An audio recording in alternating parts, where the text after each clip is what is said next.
Hi, this is your host, Megalon Jones, coming back at you with some Combat Mission Cold War. I originally intended to do a user-made scenario, but that one, it looks really interesting, but it's still in the beta stage, so I'm going to hold off on that until we get a finished product so I can play test it. In the meantime, it's July 15, 1982, and 2nd Platoon has been left behind from its parent combat team to act as an ambush to stall the forward surging Soviet forward security element, and they've given us a pretty decent place to do it. This is your bog standard U.S. mechanized infantry platoon, 3 squads, backed up by another squad of engineers and a couple of improved tow vehicles, and our job is to smash up the Soviets in 25 minutes or less.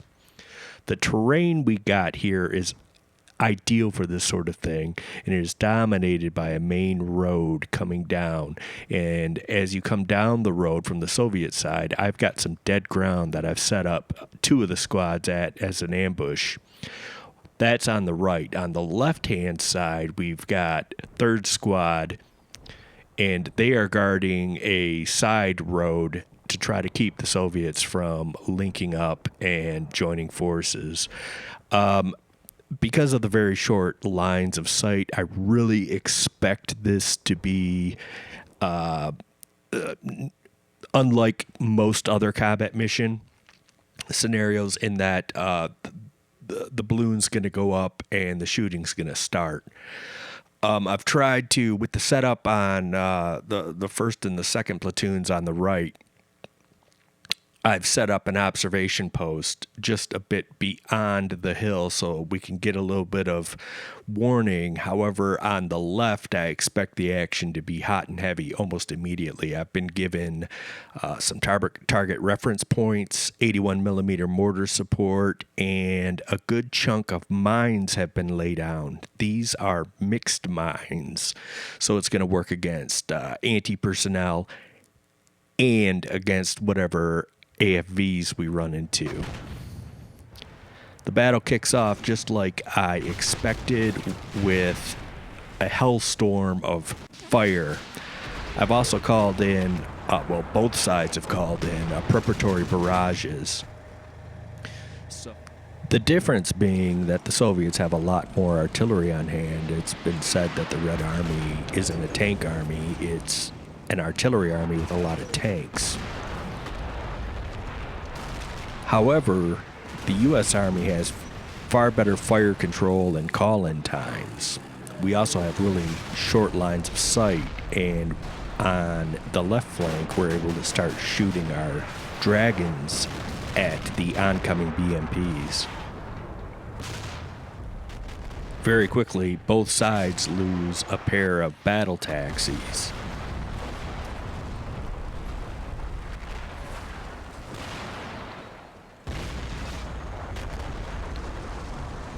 We lose a pair of M113s. The first is to some BMP fire from the autocannon, while the second gets a nearby hit with a sizable artillery round. It must have killed the people in the M113. There's no survivors bailing out as far as I could catch. We also start to see some secondary explosions on the ground, which very quickly show up as another BMP, which has ran over an anti-personnel mine just as soon as we're able to peer through the smoke. That's another thing about all of the artillery. The Dragons can see through dust and smoke, while the Soviets are having a hard time with it. All the debris in the air doesn't stop the Red Army artillery from really shellacking 3rd Squad and the engineers.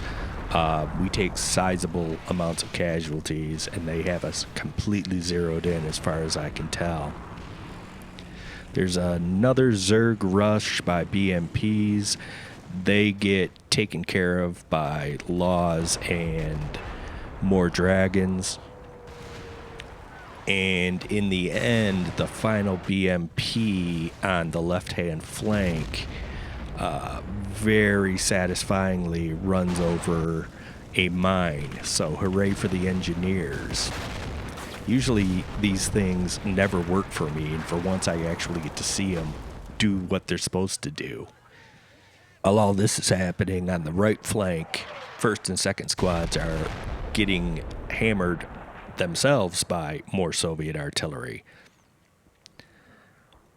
The outposts act as a tripwire. I never expected them to hold up the Soviets. Basically, they just let me know that they're in range of my target reference points, at which point I shift artillery from the left over to the right.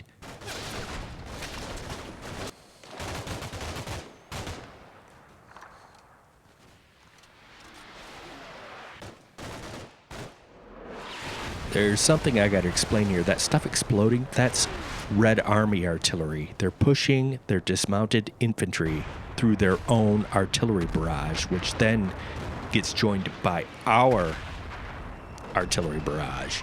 So we now have a joint Soviet-American artillery barrage attacking a good couple platoons of the Soviets. Before long, we get a spot of serious armor. This is the dreaded T-64. I have had zero amounts of luck killing these things in the numerous missions, and they immediately take out one of my improved tow vehicles. 1st and 2nd squad open up with their dragons. I get some sound contacts of other things exploding on the right-hand side, mines. And this guy ought to be given a medal right here. He didn't even flinch, but he did fire that dragon straight into the dirt, which typically is the situation with me and the dragon. That's a hit. However, it's full-on frontal against the T-64. It hasn't penetrated. The tow opens up and is able to hit a BMP and damage a T-64's main gun. Unfortunately, the Soviets still have at least one T-64 operational, and getting nervous as I've shot off all of my dragons, I call a ceasefire and get a major victory, ? I wasn't expecting this. There's a lot of Soviet casualties, and I can't account for them. Well, I can account for them, but only after I look at the battlefield overview and start looking at things. The star of the show is the forward observer. He does all the killing, basically 2/3 of it. That in the mines really put a dent in the Soviet armor and their armored fighting vehicles. It's really interesting because like I said, a lot of times when I lose, I know I'm going to lose. This is only my second outright victory playing Cold War. And the first was the very first scenario I played. This one I thought was a stalemate, but as it turns out, that tank's immobilized. I believe that tank is fine to go.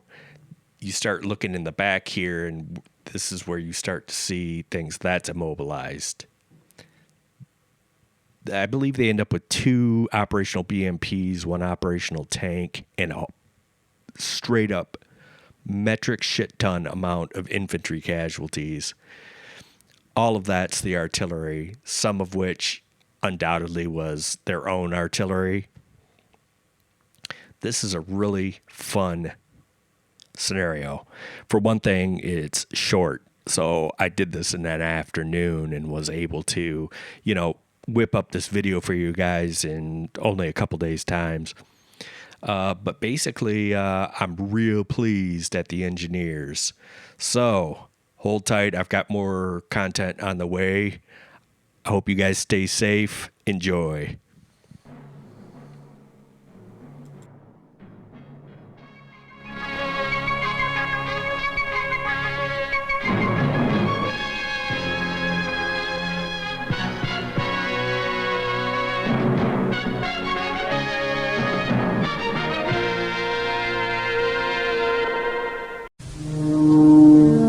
In a future that grows ever closer, the fate of our Earth will lie in the hands of one man, a solitary warrior of great courage. His name is Docher, and he is called the Finder. His enemies will emerge from the underworld to test his strength. Urok, the Cyclopean warlord of the One Eyes, the assassin Baal, half man, half machine, and Jared Sin, leader and mastermind of the sinister renegades.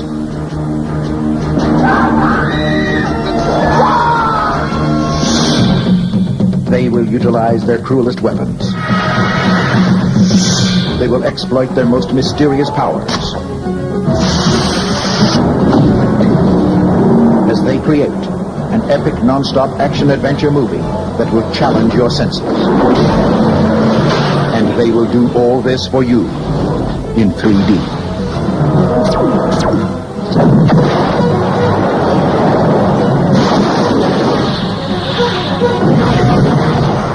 Metal Story, the destruction of Jared Sin in 3D.